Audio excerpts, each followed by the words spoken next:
broadcasting to viewers in Liberia and across the globe. Hello and welcome to KMTV.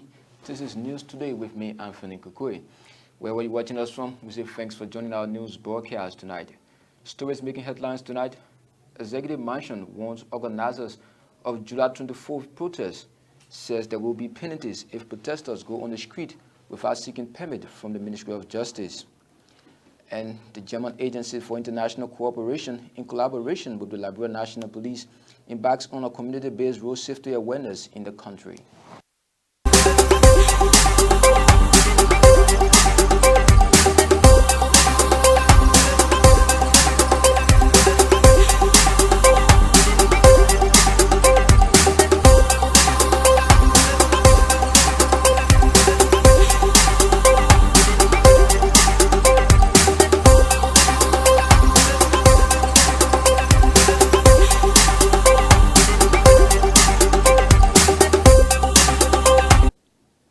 Welcome to KMTV News. We begin with the Liberia National Police, where the German Agency for International Cooperation, in collaboration with the Liberia National Police, has embarked on a community-based road safety awareness in the country.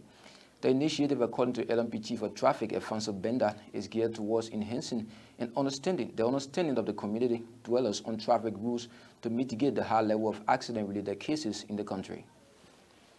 We carry on a safety awareness campaign that a lot of accidents occur in most of the country. So the theme for that one is Safe Road, Safe Liberia. They were held at Liberia City Corporation (ECC) in July 21st, 2018. On that date, the Inspector General of Police declared that in July 20th, every year, July 21st, that we should commence this program. We did not stop there again. We started to work upon our data, and when Grand Bassa County, we also have a safety awareness there on the thing, be accident free. So we also came back in most of our county in November 2018 again and have a massive safety awareness. The essence of the awareness is to ensure that people that are not knowledgeable to the safety of the person or vehicle that have been driven on the road, and some vehicles have been driven defective. We see other people driving with cell phone, and we see children crossing the road, they've been abandoned, they do not know the basic rules and regulations of their own safety. So they are on a massive awareness. And the data also captured that most victims are the pedestrian and the passenger, not in the driver. So I understood some people saying, why is it we are not going to drivers? The drivers are not more victims. The victims are the pedestrian and the passenger on board of the vehicle. So we got to carry the community engagement. Because why we have drivers in the community, we have marketers in the communities, we have our children, our school going children. So we thought it was to have a pilot project that our children can understand the rules of the basic rules of the road. So we get 100 questions basically on road safety that our children should understand with the answer. There will be a road safety debate, road safety question, and road safety tournament. Meanwhile, some community youth leaders have expressed gratitude and commitment in making the program a reality. Things the young people believe, if continued, will mitigate the loss of life in their communities. We are working along with the SIS community. We the host of the SIS community, which is Buseko, Bassa community, Sonoma community, Private Street in Johnson Road, and Jalasna community. We the host, we make sure that things are happy, successfully for the first time in Liberia history to get a particular program. We encourage the issue of road safety, and we have decided to work with the traffic department in ensuring that we spare the information on how to do the issue of road safety. And this is based upon that for which the committee decided to meet and organize this tournament. They had three phases. First, they had to do the issue of the questions. Second, had to do the debate. And that will be climaxed with a sporting event. That is the football and kickball tournament. Yeah, we have a team that every 3 days in the week we take talk in the community because we know right now everybody busy. Most especially in the evening hour, we have five questions that go around from one house to another to educate people on road safety. The executive mansion has warned organizers of the July 24th demonstration that the government will not tolerate their action. The Council of Patriots recently announced July 24 as a new date for staging its second protest nationwide. The group has maintained that President Weah has failed to meet their demands presented in June. The pronouncement comes barely 14 days to the commemoration of Liberia's 172nd independence celebration. This year's celebration is expected to be graced by over 5 African country presidents, including Muhammadu Buhari of Nigeria. Addressing an executive mansion regular Tuesday press conference, Deputy Presidential Press Secretary Smith Toby said there will be penalties should the protesters go on the street without a permit from the Ministry of Justice. One of the organizers of the protest, Representative Yeke Koluba, spoke to the media after their July 12th press conference, at which time they announced a new date for their second nationwide protest. This muster, this standard bearer need to comply with the Liberian people. We are not asking him to do that, we are demanding him to do that. And we will do that. I can assure you people that next week, my pickup or involving to our ICM, but next week I'll be getting brand new pickup. We will be buying rest. We will sleep to our protest place. And if he's taking anything for a joke, he better go play football in Guinea. When you say muster, we refer to as muster. I'm talking about the standard bearer, the CDC. The standard of CDC, the standard bearer of CDC, ambassador, we are your master, your dictator, and we are telling him that this protest will be the protest that will speak for the Liberian people. We are saying answer to us, the Liberian people. We are saying answer to us, the Liberian people, and you will give account to us. If you think we are jokers, then let me say then watch. Look, let me say this to you people. The 24th of this month, the protest is going to start. We will be there until the president answers to us. This tenor is not shame. You live for your people welcome you with football, all at one point welcome you with football. Are you a joker? The country, the president, I mean, this tenor have become an embarrassment to this country. You have become an embarrassment to the country. You don't see it? Liberia have become a laughing stock. Everybody laugh at Liberia now. So Liberia is not taking serious. We want change in this country. The ambassador of nations of Israeli Prime Minister Don Esposito is in the country as part of efforts to reconnect and cement the relationship that existed between the two countries. Edo Esposito told the news conference today that Liberia and the Holy Land share several religious values dating as far back as 1948, when Liberia voted to fulfill scriptures, thereby making the modern Israel an independent nation. The clergyman spoke to a team of reporters in Congo Town today. Our vision is not a political one or an economic one. Our vision really is to explain to the world why this is important. The importance of Israel to be a nation again, and as believers in the Bible, why it's important that believers in the Bible should be supporting Israel because it's part of end-time prophecy.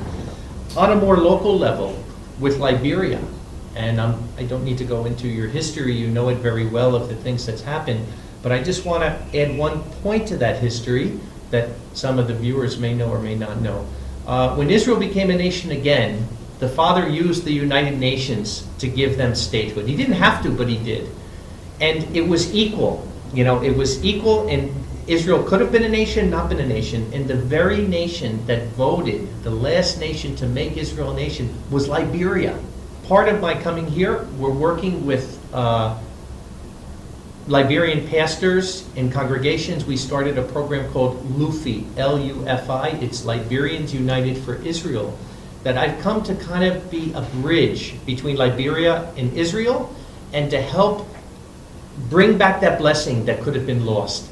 Help to give the connection again. Help to share the importance of Israel, and Yahweh willing, to be able to take the pastors and the people here to Israel and to be able to show you the great promised land that's there. In the wake of the struggling vulnerable health sector of Liberia, several local and international groups are buttressing government's effort to help close the huge gap noticed in Liberia's health sector. Well, one of such groups is the Association of Born Miners in the United States of America. The body comprising sons and daughters of born miners currently residing in the diaspora on Tuesday identified with their homeland with the donation of a 40-foot container containing medical supplies and other modern health equipment. For more on this development, let's take a look at this report. The happy residents danced and sang in appreciation of the huge medical supplies donated to them by the Association of Bongmanos in the USA and the diaspora. Benedict Phillips, chairman of the ABM in the USA, said they are glad to give back to their home. On behalf of all of the members of the Association of Bunk Miners in the United States and all bunk miners in the diaspora, I'm happy to be here to stand before you and formally deliver this container with medical equipment, supplies, and medicine and food to the Bunk Mines Hospital.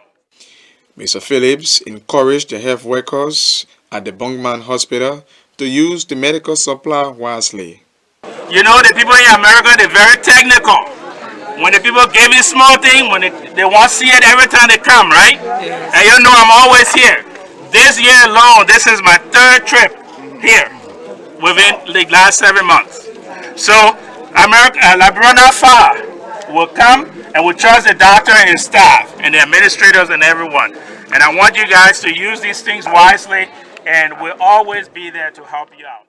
In a happy mood, the medical director of the hospital, Dr. Francis Obiazi, thanked the group for the donation and promised to uphold accountability in the distribution of the items. Mr. President, please convey the gratitude of the management and staff of Bongman Hospital presently right now to them. Thank you. And we promise that not one item in this container will be for any personal use.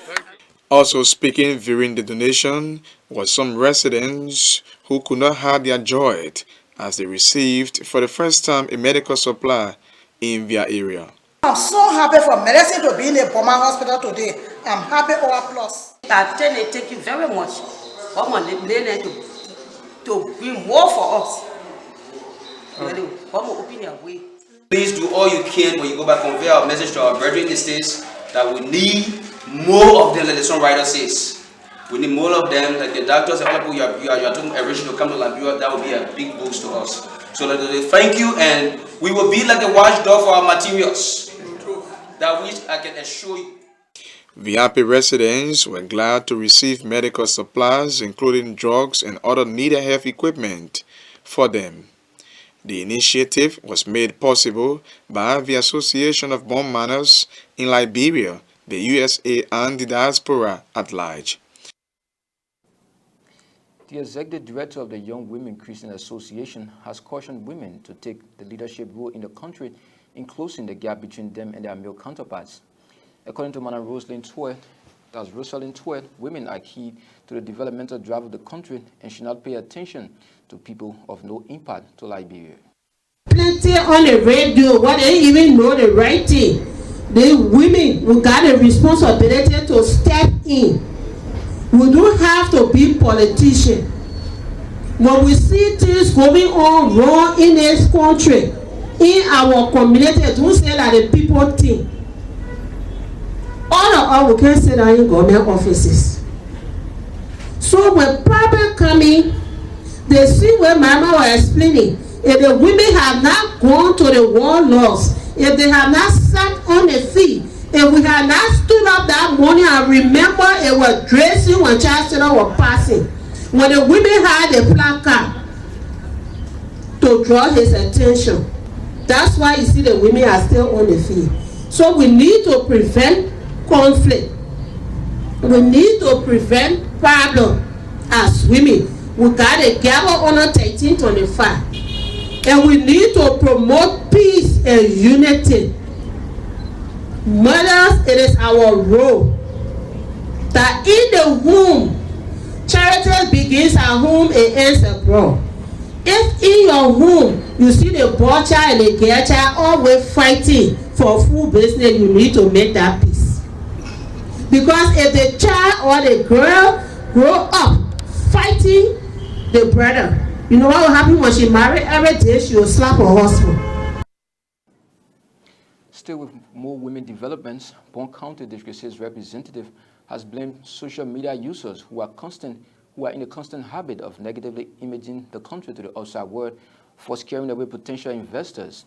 According to Representative Mama Mensah, This signals a bad character of the country. She made a statement when she addressed the 2019 Golden Image Award Women Forum organized by the Liberia Crusaders for Peace on Tuesday. We got people today, they are Facebook fame. They sit there and talk and they don't know if we're eating dry rice here. They sit there and talk and they don't know if they're talking and stopping donors from coming. They sit there and talk and they don't know if they're talking and stopping investors from coming for us to get jobs. They don't think that for us. She was willing to come. Chancellor that when investors were not around, she was willing to come when even donors were thinking if their funding would be managed well. How many of us want to come? But you know why? We as women, for us to be great as we did in Liberia, bringing forth the first female president, and today having the first female vice president, we can make it. Passing the domestic violence bill since 2014 that have been languishing around and getting it in the upper house and walking behind it and making sure it will be passed into bill. We can make it in politics. We must change the dimension because the generation of this country depend on us. As women in leadership, we must open our minds. And in doing that, we must accept challenges. We must make a choice that we will be leaders that will be remembered tomorrow. And we must make a change that we will be recognized and remembered in history. In doing that, Liberia will go forward because the progress of the nation depends on women. A Liberian educator, Hawa Boaman, has underscored the need for national government to add value to early childhood education. This, according to her, will help give the future generations of the country a solid foundation to confront challenges ahead. Madam Boaman told KMTV News her organization has already embarked on said journey to help the children, but appealed to national government to step in. We want to see that the government have more incentives on early childhood education because it's where the foundation is built. If we cannot build the foundation, we see that the mass failure of why will always come up because why the foundation is not solid. We need to invest more in early childhood education. We are involved with children, especially children from the age of 2 to 9 years old, helping them to grow and learning in the environment that they will learn a better thing, because from that age is where the foundation is built from. We want to see that the foundation is solid and we want to invest more into them because we found out that investing into them, it builds out more intelligent people in the society, more good people in the society. We're working from 2 years old all the way to 8 years old. From the beginning stage, the toddler stage, where they're learning how to talk, how to touch, how to feel, how to think. Is what we are investing in right now. And how do the program look like? Okay, the program is all about reading and playing is what matters. Okay. Playing is not just all the child can play. Playing, while playing, the learning. We teach them that basic skill of math, reading, spelling. And in sports, the Liberia national team, the Lone Star, has departed the country to honor an invitation of an international friendly against Equatorial Guinea in Malabo. The game is slated for July 21 in Malabo, Equatorial Guinea. The match will be used by the Lone Star to prepare for the upcoming 2020 African Nations Championship or CHAN qualifier against Senegal that is slated for July 28 in Monrovia. And elsewhere, the Under 14, that's the Under 15 squad of Monrovia Football Academy continue to perform brilliantly in Minnesota after winning their second match in the 2019 U.S. Cup. The Under 15 female team of the academy won their second game by 6-0 after defeating their first opponent by 8-1 in their first match. Well, on that sporting development, that's how we go home on today's edition of KMTV News Today. I'd like to say many thanks to you for always joining our news broadcast from across the globe. On behalf of the entire team, my name is Anthony Kokoi. You can also visit our website at www.kmtvliberia.com for more news and information. Until then, good night.